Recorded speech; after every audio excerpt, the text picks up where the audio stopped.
আজ শেয়ার করব chicken পপকর্নের recipe, যেমনটা আমরা রেস্টুরেন্টে খেয়ে থাকি। চিকেনের পিসগুলোকে এরকম ছোট ছোট টুকরো করে নিয়ে তার মধ্যে নুন, গোলমরিচ গুঁড়ো, লেবুর রস, পেরি পেরি মশলা, আদা বাটা, রসুন বাটা আর ধনেপাতা, কাঁচা লঙ্কা বাটা দিয়ে খুব ভালো করে মিশিয়ে রাখতে হবে।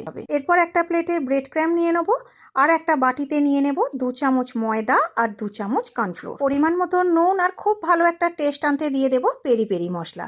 যদি না থাকে আপনারা ম্যাগি মশলাও দিতে পারেন। একটা ভালো করে মিশিয়ে একটা ঘন ব্যাটার তৈরি করে নিয়ে ম্যারিনেট করে রাখা চিকেনের পিসগুলো ব্যাটারে মাখিয়ে নিয়ে ব্রেড ক্র্যাম্পে কোট করব। এইভাবে বানালে টেস্ট তো রেস্টুরেন্টের মতন হবেই, আর রেস্টুরেন্টে এটা আমরা অনেকটা দাম দিয়ে খেয়ে থাকি।